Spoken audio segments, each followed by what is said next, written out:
Pernah ngebayangin nggak apa jadinya dunia kalau simbol ini nggak ada? Mungkin semua kemajuan ini nggak bakal pernah ada. Dan yang lebih parah, kita mungkin masih akan terjebak hidup di hutan tanpa kemajuan. Semua cuma dari satu simbol ini. Satu simbol penting yang mampu melahirkan ilmu-ilmu yang kita kenal sekarang, yang mengantarkan kita, manusia, nasibnya begitu berbeda dengan spesies-spesies lain yang pernah hidup sebelumnya. Di saat kita semua sibuk dengan ilmu-ilmu yang ada sekarang, hanya sedikit dari kita yang belajar dan menguasai simbol penting ini. Oleh karena itu, siap-siap. Kita akan berangkat dalam petualangan ke tempat dari mana ilmu pengetahuan berasal. Sebuah ilmu yang menjadi induk dari semua pelajaran yang ada di sekolah kita sekarang. Ini dia, filsafat.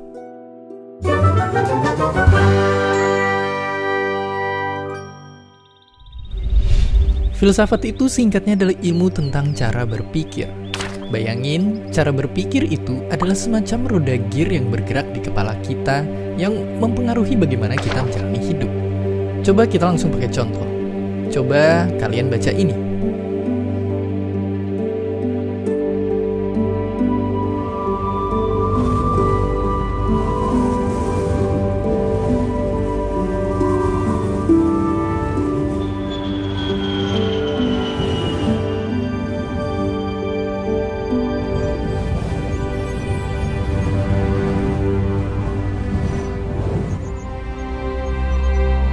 Apakah kalian merasa tergerak?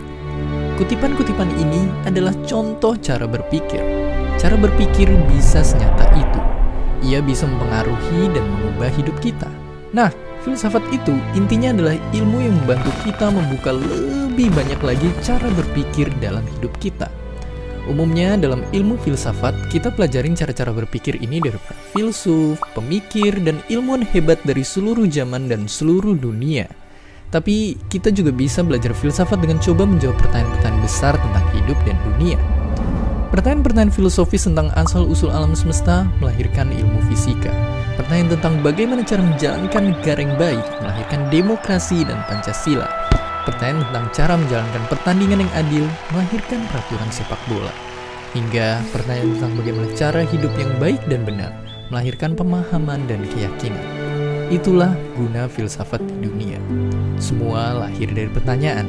Dan filsafat begitu penting untuk kita pelajari karena ialah yang akan memberikan kita fondasi kuat untuk belajar ilmu-ilmu pengetahuan lainnya.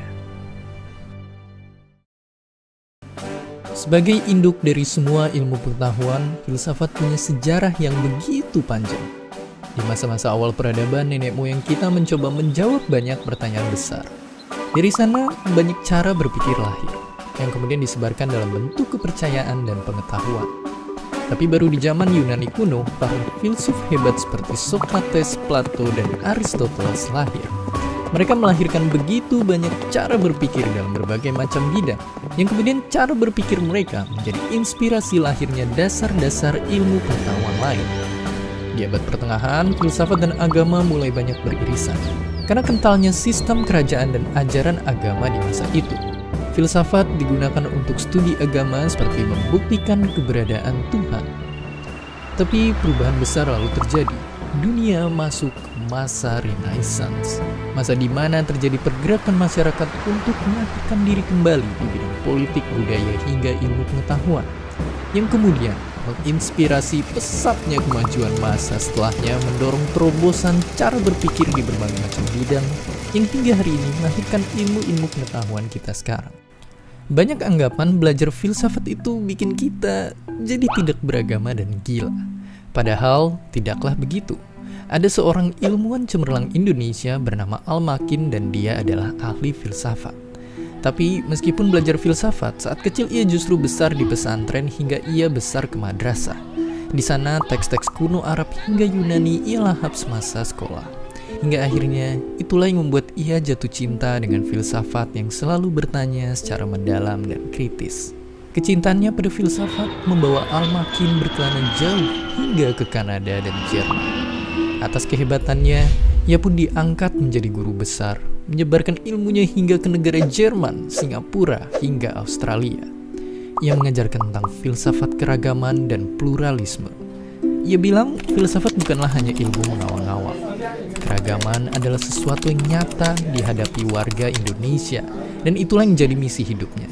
Mengajarkan cara berpikir keberagaman lewat bertanya dan berdiskusi, bukan dengan peluru.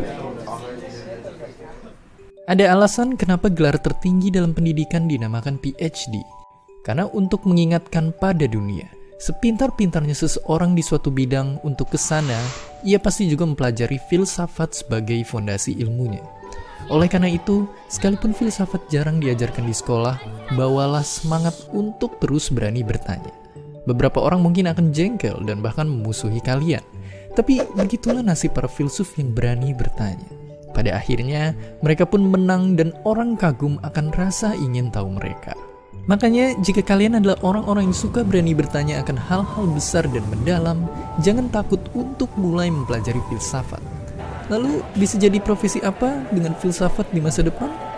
Jika melihat sekarang, contohnya kalian bisa menjadi seperti para politikus hebat di Inggris dengan segala kemajuannya yang terkenal mereka mendalami jurusan filsafat. Kalian pun bisa jadi seperti Al Makin, menjadi akademisi yang menyebarkan ilmunya demi kebaikan. Tapi di luar dari hal itu semua, lewat seri Kok Bisa Explains ini, kalian pun harus belajar mengubah cara berpikir kalian tentang memilih jurusan dan profesi. Karena nyatanya, mempelajari suatu bidang atau jurusan itu jangan pernah terpaku pada bisa jadi apa atau profesi. Kenapa begitu? Karena pendidikan itu harusnya membangun diri kalian untuk siap menghadapi masa depan, bukan hari ini. Satu hal yang pasti, profesi dan pekerjaan itu sepanjang zaman akan terus berubah. Saat sekolah, mungkin bermimpi jadi pilot itu sangat keren. Tapi kalian akan lulus dan hidup di masa depan, di mana mungkin profesi pilot sudah tidak ada lagi.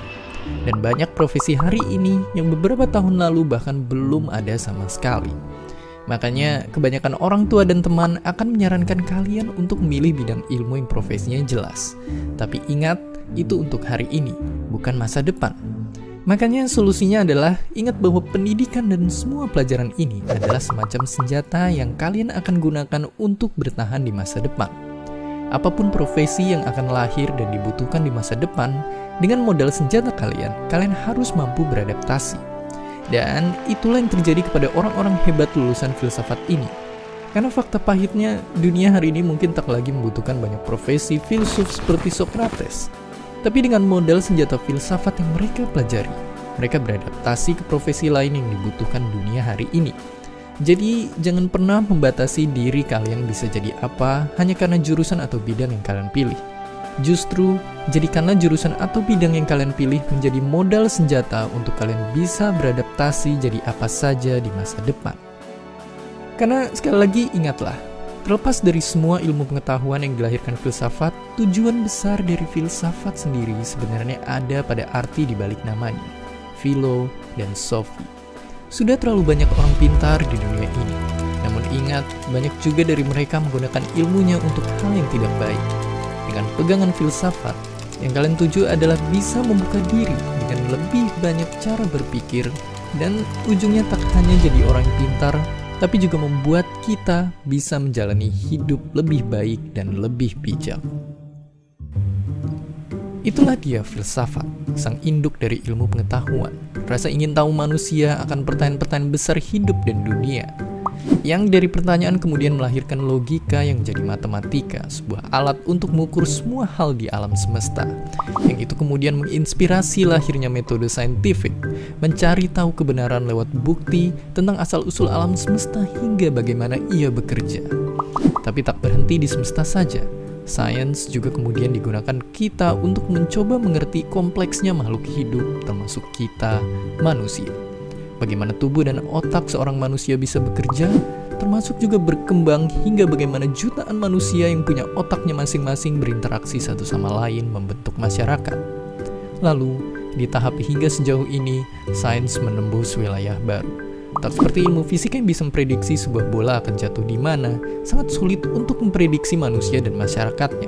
Tapi justru di ilmu-ilmu sosial lah, metode sains yang objektif juga dikombinasikan dengan penjelasan terhadap manusia yang begitu subjektif. Tapi semakin kita ke ujung, ada wilayah di mana subjektivitas manusia sepenuhnya berkuasa.